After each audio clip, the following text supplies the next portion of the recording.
Mr. Richard, welcome to the show, my friend. Glad to be here. Thank you for having me. Now, I've never used those syllables before in a sentence, so it's a little hard for me to say. Did I get it right? Did I pronounce it right? Let me hear you say it. XSOC CORP. All right. Sure, it's XSOC CORP, which is an acronym, like everything in this industry, for Extensible Secure Optimized Cryptography. Oh, I like it. That sounds good. Cryptography is one of my favorite things. I'm not a big study of it, but it's just something so intriguing to me. And I've always thought, why don't we encrypt the entire internet? But you know what? That's not going to help ransomware because they'll just encrypt your encryption and then you got nothing to. So it's part of a solution, but it's certainly something we need to move to, I think.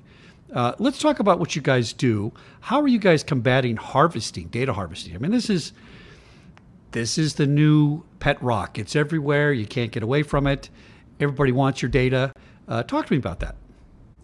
Look, that's a very serious issue.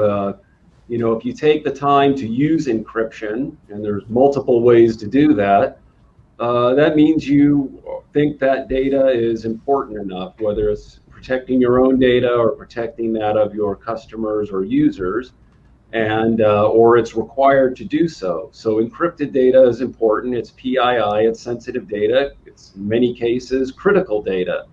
And so if you're taking the time and the measures to encrypt it, it means it's valuable to the bad actors out there in the world.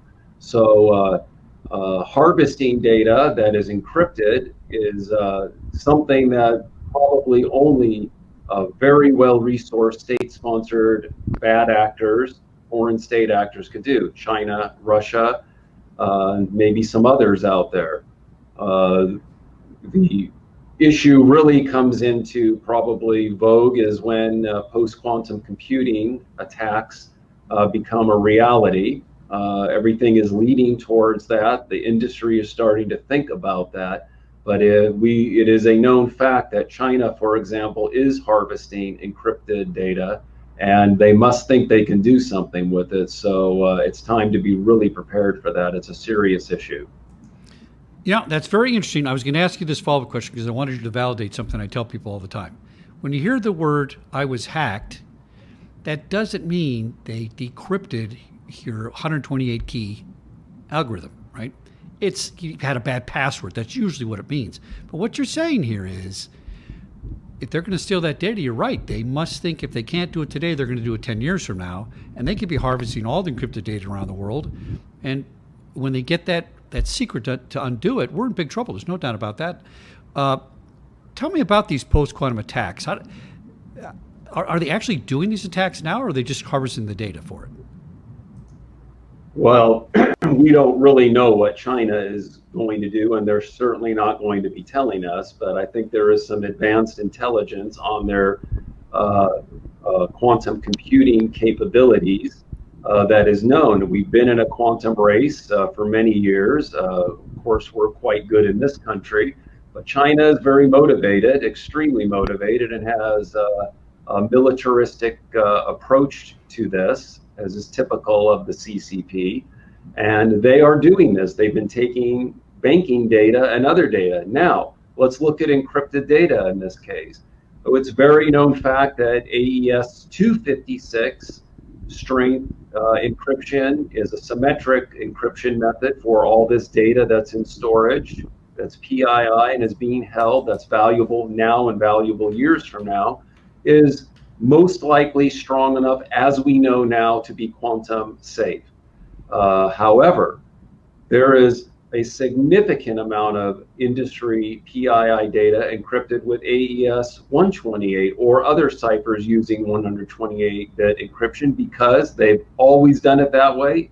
It predated 256, or 256-bit encryption is too latency heavy, or other aspects that are not allowing companies or industries to use 256 just because it holds back their ability to process data. So they're using something that's a little lighter, and that's 128. Well, 128-bit encryption is not quantum safe. This is known. There are algorithms out there, such as Grover's algorithm, that will bring 128-bit encryption strength down to 64-bit. just with that algorithm as known now. Who knows what we don't know yet 5 years from now? So I would say that 128-bit encrypted data, a significant portion of which is being used now and has been used, that is being harvested, is vulnerable to post-quantum attack. So we know that China's a threat actor with some other players there, but what, besides data harvesting, what are some of the other threats across the globe that we have to think about, to really get prepared for this? You have to think into the future and solve the future problem before it gets here, don't you? Always, and of course, right now, what is popular, as everyone is aware, is ransomware. This is definitely a global problem. There's lots of different motivations. The cyber criminals out there that are using these attacks. Some of it is really about just getting money, usually in Bitcoin, but others are even more nefarious to really get information or just to be a nuisance in the guise of being it's about money. So, Russia is denying these attacks that they're behind them, but when they come from a known Russian bad actor, but the Russian government is denying being behind them. But that's not very believable. And if they are behind it, then it's probably as a nuisance or just pushing that to the edge a little bit more each time, showing what foreign state actors' capabilities are. And so this has a lot of different moving parts. This government here in the United States needs to be better prepared. I think there's initiatives that have been going in place to be better prepared for these ransomware attacks, but certainly the path of just paying the ransomware is not the answer. The answer is going to be in policies and procedures, not just technology, and certainly education of workforce that is dealing with usually where the vulnerability is found is the human error that clicks on something or is using a not very strong password or reusing a password that is not very strong. And this is going to be fixed through learning, training, and education. If you spoke to us about this 10 years ago, people would go, blink, blink, what are you talking about? It's not that big a problem. In 2021, are you finding people that come to you for a solution? Was it too late for them? They're thinking about you after they got whacked? Or are people being proactive now? We have a lot of legislation in Europe, I think, for privacy. That's good. So, if you don't protect the data in Europe or California, you can get dinged as the company. And then, of course, you already had it stolen by the ransomware guys. You get a double whammy. That could put you out of business. What is the tone? You have some good solutions, and I know policies and things are there. But what are your clients saying to you about this? Are they really getting on board? Yeah, I think now there is more situational awareness of what's happening because, as you mentioned, the repercussions and consequences are punitive now. I mean, you're either paying a fine, a regulatory fine. Certainly, you're going to have an effect on your customers.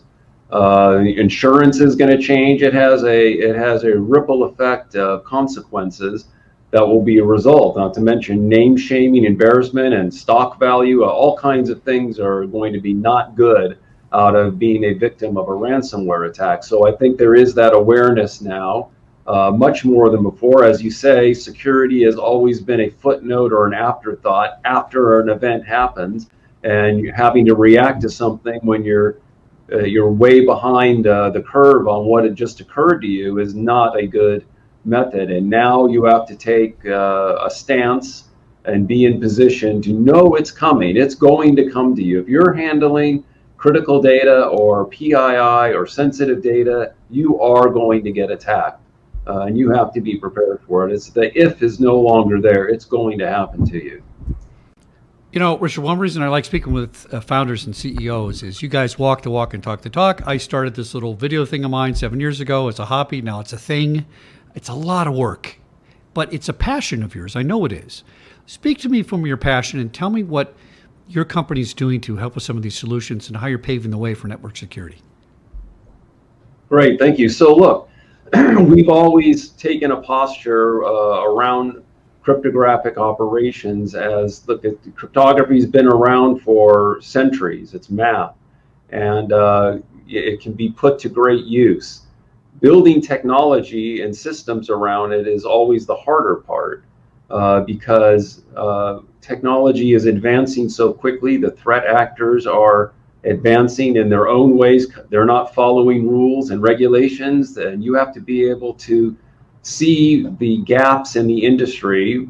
Encryption is not, or cryptography is not the answer. It's part of the security stack. It's an answer that addresses other issues in the data security posture. So we look at cryptography and ways of optimizing it to be more ready for today and tomorrow's market as best as possible through optimization, meaning we are able to devise systems that can work within very constrained devices and IoT, which have become very vulnerable because of so much IoT devices in infrastructures and in industry now. And encryption on constrained devices with low memory or low CPU or low battery capabilities is very difficult to use some encryption or something else that may consume that power or that space up. So if we've been able to optimize cryptography to work within that, or in an industrial scenario, a critical infrastructure where we can encrypt sensor data off of legacy SCADA devices and not and be a bump in the wire and not have to get into legacy equipment, which is a big industry concern, whether it's critical infrastructure or otherwise. There's a lot of legacy devices, installations out there that are either too expensive or too difficult to change out, or on a long roadmap to change out. And if we're able to come in there and be efficient and just not interrupt those legacy devices and apply strong encryption and be able to encrypt that sensitive data there, then we become a pretty good solution for that. Richard Bleck, he's the founder and CEO of XSOC Corp. Mr. Richard, thanks so much for coming on the show. I really appreciate it. I like your passion, and it is all about math, isn't it? In fact, everything in the world runs on math. If we look at it that way, we're going to have more solutions for all kinds of things.